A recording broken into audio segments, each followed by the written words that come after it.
Hang on to your seat, baby, cause this one's a screamer.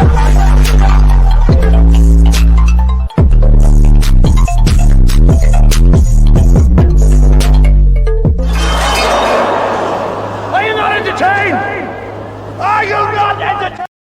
I ain't cocky. I just know what I look like. A badass nigga, what I look like. It's a bad bitch party, bitch. You know the fee. I'm busting dates in my room. Yeah, you know the tea. Let me stop. Let me stop before they think I'm busting dates. Work the Barbie, okay? What is going on, entertainment? So time comes out with another video. We talking bad only, all right? This is the finale of, I guess, the first part. They're doing 2 parts, okay? Y'all know now that's TV, they be doing a little short ass series, but apparently there's the second part coming. So you know.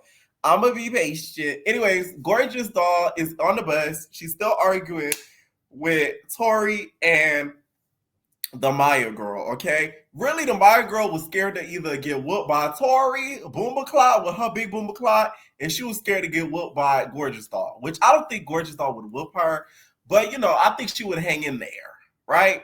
So they're going back and forth. Next thing you know, she ends up getting into it with Jasmine Doll. I said Jasmine Doll. It's so many dolls and Zens and Wins. So, excuse me. She gets into it with Blue Jasmine, and then they end up, you know, the drink ends up getting thrown. So Blue Jasmine's like, I don't like you. You a rat. You a rat whore. You know, it's giving mob wives. One thing about it from New York, they don't like a girl who rats. And I'm gonna lie, Gorgeous Doll is considered a rat. If we're gonna keep it a buck. Okay? A rat is somebody who tells. One thing about that Gorgeous Doll, I would never do nothing around her because she gonna tell. You know what I'm saying? She gonna use you for a good story time. So that's the reason why Blue Jasmine didn't like her. She feels like she's always in people's business. Nicole starts jumping in and defending Gorgeous Doll, which was confusing to me. The reason why is because, Nicole, you'll be the first one who said you don't like rats. You don't believe in ratting. That's why last season you wouldn't tell us what was your issue with Selena Powell because you didn't want to rat on your friend, but you defending somebody who rats. Make that make sense. That was a little confusing to me, Nicole. I get you hate Blue Jasmine's guts, you know, to the core. She can't stand that bitch. Blue Jasmine wants to F one of Nicole's nigga in the past because the amount of hate that you got for that girl, it don't make sense to me. It's still the 7th episode, and we don't know the real reason you have for not liking this girl besides her talking crap about you because she found out that you was talking crap about her. You was trying to stop her from being on the shop. Make it make sense, okay? Next thing you know, Nicole ends up breaking the 4th wall. So they start playing this audio of Gorgeous Doll saying she gonna put a bounty of $50K on Carly Redhead. When do you bitches turn into mob girlies? Talking about putting $50K and $30K. That's why it tripped me out when I saw Natalie Nunn talking about, oh, she putting $50K on her head. I'm like, what are you, a mobster? We putting bounties on girls' heads. We call it shots and hits on bitches. Anyways, apparently she put a $50K bounty on Carly Redhead to, you know, I guess get her beat up, hopefully not unalived. I know Carly Red is so relieved that she's getting divorced from T-Lo. She had to deal with all that ghetto ass. She had to deal with Kashmir was DMing her, harassing her for her check. She probably had a whole bunch of not as TV girls in her DM coming to her as a woman. Like, she was dealing with a lot. No shade. She said, I'm so glad to get up out of there. Give me my ATK back, okay? Love just playing, y'all. Now, I want to ask y'all a question in the comments. Did they get that confused with the whole Lotto situation? Because remember, allegedly, Lotto got, you know, Gorgeous jumped because 21, allegedly. So, were they confusing that with apparently putting a $50K bounty? Because first they said it was $20K, but Gorgeous Doll said it was $50K. And it wasn't Carly, was on another girl head. So was that supposed to be on Lotto's head? And how could you confuse the two? I really want to know in the comments because that didn't make any sense. But I know I could count on Gorgeous Doll. She's gonna give us a good story time on TikTok. Hopefully before they take the app down. So you gonna say, I'm looking forward to that Gorgeous Doll in case you're watching, which I think she probably do. Hi, Gorgeous Doll. Anyways, so they keep talking about it, but Lex starts to get annoyed. She like, stop. Nicole too. She was like, "Can we stop talking about our boss? Like, this nigga pays us. Like, what the fuck? Like, nah. Like, he give us our check. Like, I don't like that." So, Gorgeous Doll is like, "Yeah, and every time we work together, it's love. It's love." So Lex started defending T-Lo, okay? Y'all know Lex is like Candy Candy bursts when it comes to her mama. Don't talk about my man, my money, or my mama. So Lex gets her, no. He showed love because he's a boss, okay? And work is work, okay? So get to work. She said something to that effect. And I'm like, I know Gorgeous Doll felt like a hoe. Lex basically said, "Bitch, you ain't know about a work hours. Sit your ass down somewhere." I'm like, damn. I don't feel bad for Gorgeous Doll because I feel like Gorgeous Doll inserts herself in a lot of things that have nothing to do with her. She talks a lot out of turn, and she does talk a lot. She's very long-winded. She reminds me a little bit of Jayla. And y'all know, Jayla, I don't hate her, but I can't listen to her talk for long. Because that bitch could talk for about 20 minutes and still not get to the point. And I don't have time. And Gorgeous Doll is a little bit like that. I'm not going to lie. She's very long-winded. So I can see how the girls could get very irritated by her because it's like, you talk a lot, Gorgeous Doll. Okay? Run on sentences. So they kind of die that situation down, and the girls head back to the house. It looks like they have dinner spread out. One thing about Now That's TV, they're going to highlight that the girls are eating. It's like a little shade slightly to Zeus, because we never really see Zeus bring out food. So, Now That's TV, they're going to highlight that the plates are there, that the food is being served. That's one thing you can count on Now That's TV. They're going to make sure to, highlight that. So they get there, whatever, they sitting down. Nicole starts talking about her faja business and how she has these fajas in Colombia. She like, "I'm the biggest, faja company in Colombia. I want all my girls to wear it. We got big bitches like Tori that can wear it." I thought when she said that, she said, "My fajas, I want girls like Tori to wear it." I said, ooh. I thought Tori was going to come with the big boom clot. I thought she was going to be like, "Oh, Lord." I thought Tori was going to hit it with that. Wait, you trying to say I'm a big bitch? So I can't wear your fajas regularly? Is that what you're trying to say? I thought she was going to hit us with one of those. I said, "Oh my God." Because I could kind of see her face. She like, but she ain't go there. I thought she was going to go there. The messy side of me kind of wanted her to. Anyways, so they start talking or whatever about her business. By the way, when it comes to like the body stuff, I remember I did a scene on Cartel Crew. When I used to do background work, I don't do that no more. For like reality shows and scripted stuff, Cartel Crew, when I did a scene for her, there was this girl, she used to sell these ass gummies. And I remember her, she was like, "Nicole, please, can you promo these ass gummies?" Basically, these gummies, which I think they were so fake. The girl was trying to get Nicole, because she was an extra too, but she had her own business. She was trying to get Nicole to promo these gummies where you take these gummies and your ass supposed to grow. Lies. So, she was like begging Nicole to do it, and Nicole did it for her as like a favor. Of course, she probably, she had to pay the girl. She probably had to pay Nicole. But she did it to her as a favor. Her business, I remember talking to her a little bit later. She said, it was like, it started to boom. So, people do look to her when it comes to like surgical, like stuff. Next thing you know, this nigga walk in. I thought that nigga was Louis Peso. I said, "Is Natalie around?" Let me stop. Ooh. You know what I'm saying? The girls that don't know, we know who Louis Pesos is. I thought that was that nigga Pesos. You got this big nigga who come in. He got a big firearm on, and he comes bearing gifts. So he gives some Cartier glasses to Natalie, and then he also gives like I think like a chain to Blue Jasmine. Blue Jasmine is the definition of a true friend. For her to think to basically have her friend come out and gift something to her, that's the next level definition of a friend, because she didn't have to think of doing nothing close to that. So that to me, one Blue Jasmine to me in my eyes, like that's a real bitch. Like, that's a true friend. That's somebody you really keep in your corner. No wonder Natalie be crying over, "Oh, that's my sister, that's my sister." Now, Natalie said this is her brother. Y'all gonna start using that brother word. A lot of y'all be fucking y'all brothers. That's all I'm gonna say. So in after that walks in the New York Whisper. Y'all know I love to imitate Bianca. She's like, so what's up? It's your girl Bianca Bunny, and I'm here on BBO, Bad Bitches Only. And I'm here, for, the representation of a bad bitch. My definition of a bad bitch, I feel like a bad bitch knows the fire and the desire to bring the girls to aspire, to raise for your family, to, represent a bad bitch and get to your bread and hustle. Okay, y'all know Bianca gonna come in with a good whisper. This is who bothered me in this scene, Sav. Bitch, you never gonna get far in life hating like that. I'm sorry, like Sav, I like Sav, but she a hater. I was like, wow, do you know her? Sav looked over it.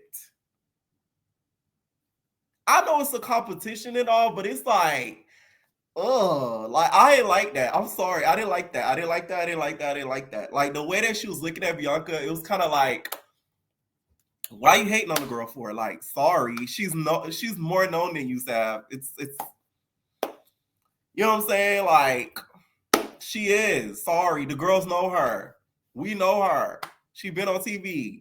She was famous before TV. So it's like, why are you so pressed? I just didn't get her energy with Bianca entering in like that. Like, it gave like she yo nigga or something like that. It didn't make sense to me. Even Lex was smiling ear to ear, and you know that bitch don't smile.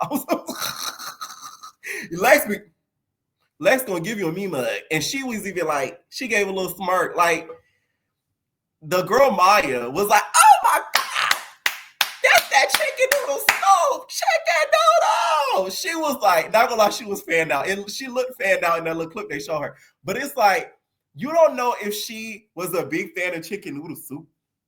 You don't know if she had the soda on the side. So it's like, you being mad that she was, happy to see another bad bitch, to me, gave hater. And y'all know I defended Sav Dog many times on this channel, but it's like, it gave hater. Y'all know I'm gonna keep it a buck. I'm not gonna ever be biased. It gave very much hater.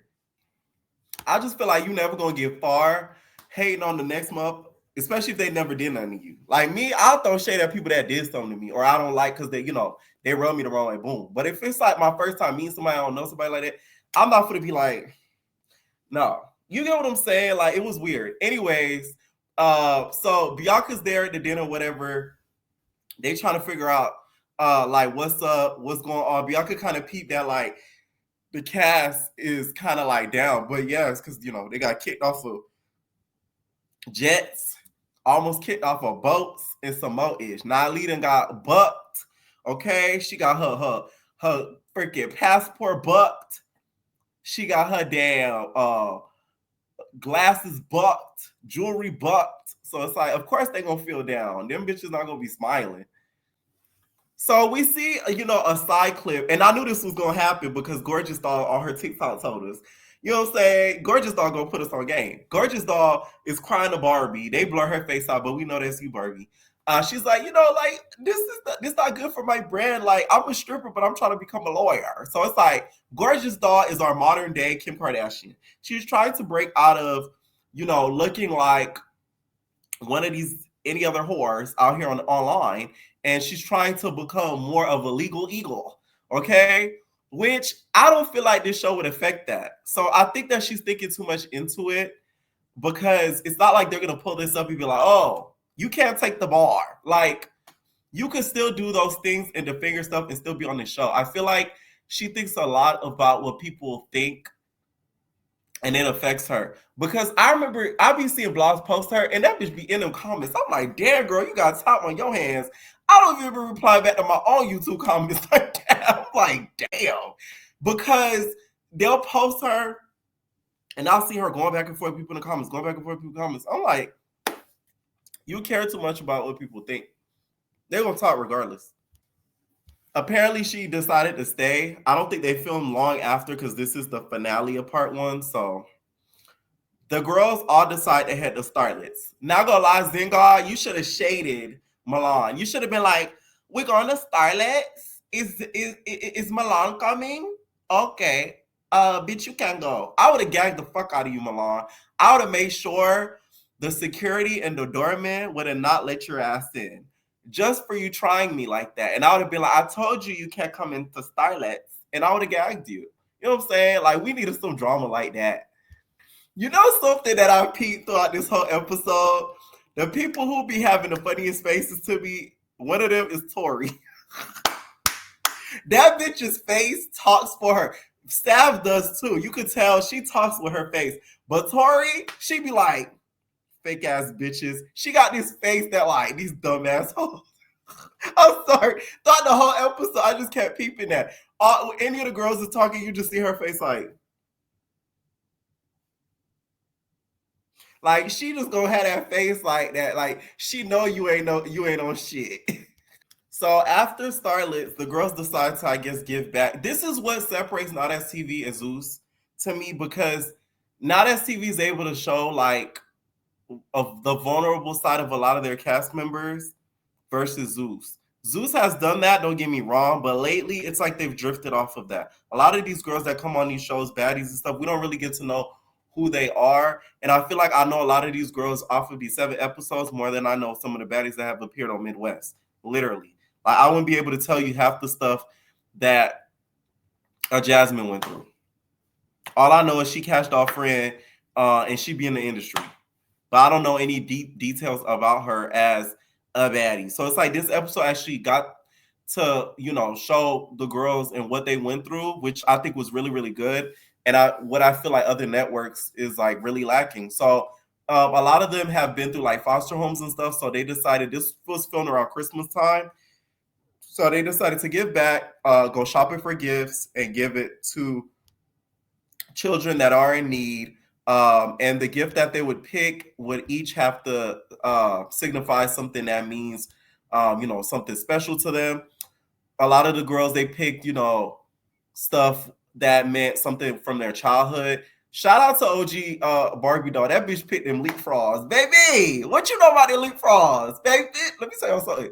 If you was from Florida, bitch, you had to do them leapfrogs in school. You hear me? You had to do them leapfrogs, baby. In order to go out to recess, you had to complete their leapfrog assignments. And that's something like when she brought that out, I said, oh my God, them shit still exists.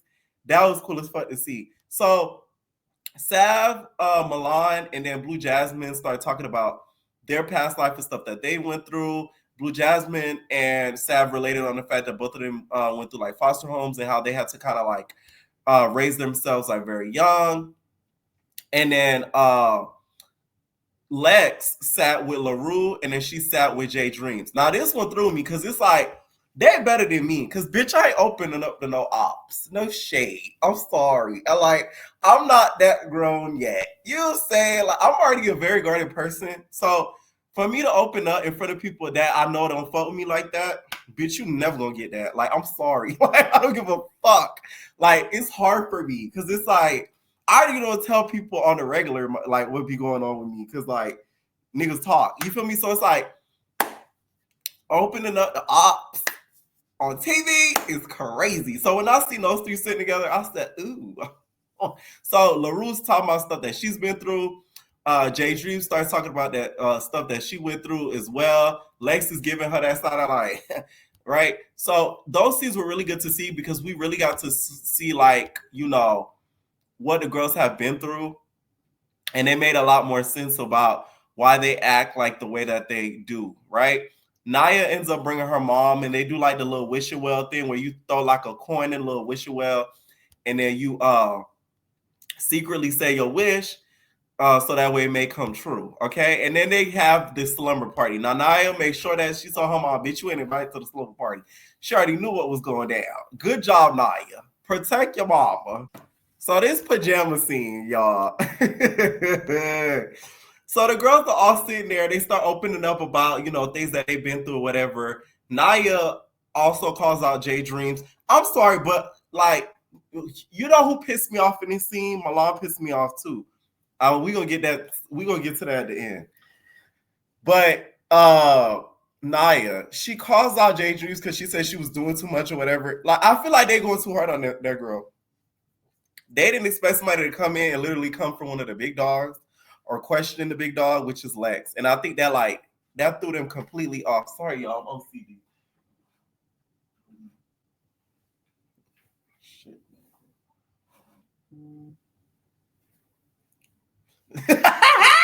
Listen, I like things a certain way. But yeah, I think that threw them off completely and they didn't expect that. But the way they coming at her, it was a little bit too much. Like, I don't think it's that serious. So then the girl started to get emotional because Nicole's like, I've been through things with mental health. Like, it's been a lot. Like, I've been trying to hurt myself. Okay, for y'all that don't know, I do have a close family member, my brother, with mental health issues. So it's something that does hit home for me. And I do understand 100% because especially if they have a mental illness, not just mental health issues, it's even worse. So it isn't something that's funny at all. I think the problem was freaking Mommy G was trying to take Nicole's moment. Because when Nicole said, I've been trying to kill myself since 50 years old. And then you gonna say, I've been trying to do it since 11. You didn't have to say that in that moment. You could have let her have her moment and then give your little testimony. You did not have to interject in her moment. That's what I think made the girls laugh. I don't think they were laughing at the fact that Nicole was crying. I think they laughed at you interjecting and saying that because it was a little random and it was a little out of place and a little bit attention seeking because that you didn't let her finish her having her moment.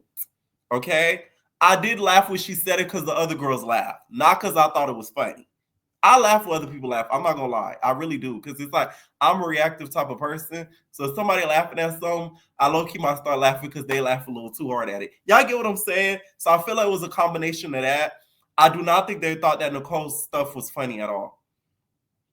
I don't think they were like, oh my God, this is hilarious. No. So one of the people that was laughing amongst the group of people was LaRue. So Mommy G starts calling out. She's like, that is not cute. Like, you bitches thought y'all laughing at mental health issues. This bitch part on out and y'all laugh at that. God don't like ugly. God don't like ugly. So she get up, she talking about God don't like ugly. LaRue like, back up. Don't be walking up on me. Don't be walking up on me. The fact that Mommy G pointed out LaRue to me shows that like she never released over the issue that they had. She don't like the bitch. And it's okay.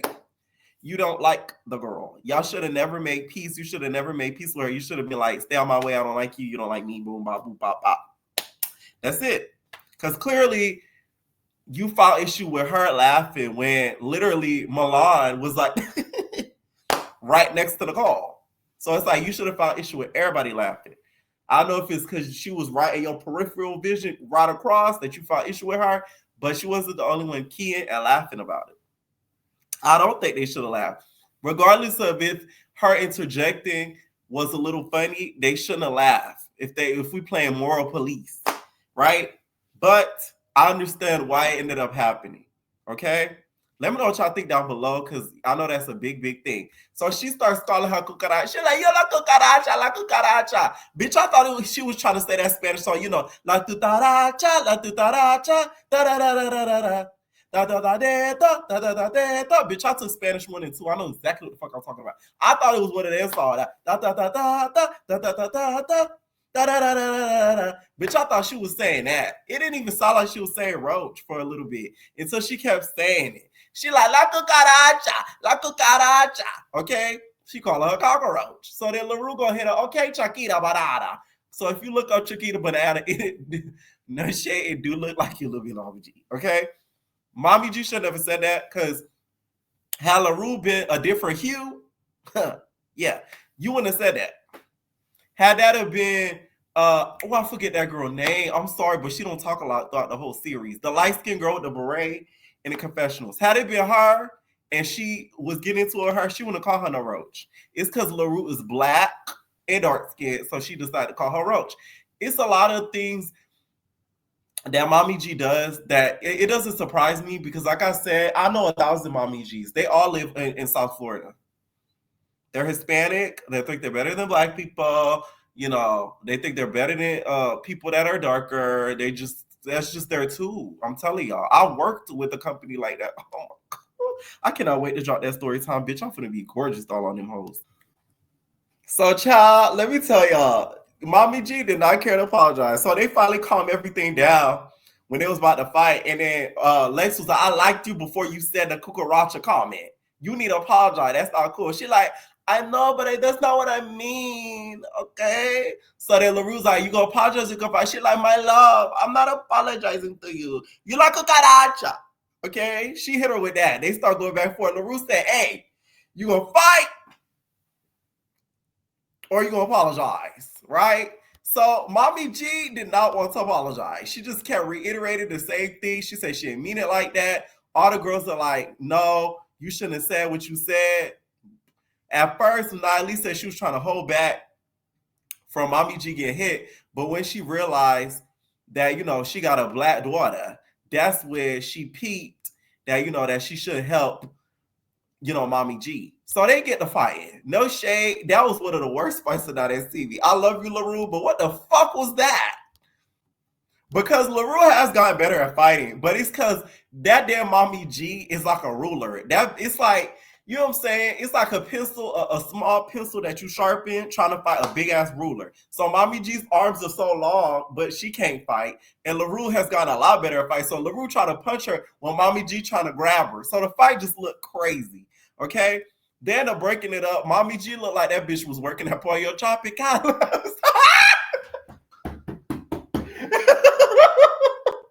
Listen, Mommy G looked like she was working at Pollo Tropicalas. You know the commercial bitch. She had that little black cat fitted on with her with her neck with the back of the hair. I was like, let me find out you work at Pollo Tropical. So they kind of calmed that down. Mind you, Mommy G is wearing to Make America Expensive Again or some crap like that. I'm like, girl, that's not helping your case, girl. But, you know, anyways, they start to get into this whole, which I'm so sick of this argument, this gorgeous dog Maya situation. I agree with what Sav said 100%. Maya did not want to fight Tori. Gorgeous dog did not want to fight Tori. So they both threw each other under the bus to avoid it. I think Maya did say that, but she didn't want to get hit by Tori. That's just that, okay? Next thing you know, freaking Milan gonna call out J Dream. She was like, you know, the way that Bianca came in, I don't like you because I feel like you should have came in that way and blah, blah, blah. I'm like, when did Lex start getting all these minions? It's like, what the fuck? I love J Dreams because she said in one sentence what I was thinking. Do you want to fight? I said, thank you. I'm like, what conclusion are we getting to? Do you want to fight about it? And Milan ain't say shit. I said, thank you. J Dreams, I'm a fan of her in my eyes. Because, bitch, thank you. You said exactly what I was thinking. Because the whole time in that scene when she was like, I don't like you. I'm like, you don't even know her. All I kept thinking is, does she want to fight her? Because why is she even telling her this? And J Dreams said, okay, like, you going to sit down and be quiet about it? Or, like, do you want to fight? And she was like, oh, okay. Well, I was like, thank you. The fuck? So all the girls kind of give their little goodbyes, you know, and everything like that. And then we get this little cliffhanger of Tori, like, oh, you know, Milan, I really like you, but if I find out that you talking shit about me, I'm gonna beat you the fuck up because if the cameras roll back and I see that you've been popping it, I'm gonna get you. Okay, I recap a lot of shows, y'all, but I don't remember Milan talking crap about her. Comment down below if y'all remember that, because I don't, y'all. Sorry. Please comment down below, because I don't remember it. Was she? I feel like she was defending Boom Cloud Tori. I may be wrong, though. Anyways, the part one ends there. I actually like this show because it's like, although, you know, it wasn't 100% entertaining, we had other things besides just them fist fighting. So we had drama that we could kind of key about. So that's what I like about this show. From what I heard of part two, it's going to be really, really good. So I'm looking forward to seeing it. Let me know what y'all thought about this first part of the series. Comment down below, and we all babies. Ain't no personal thing.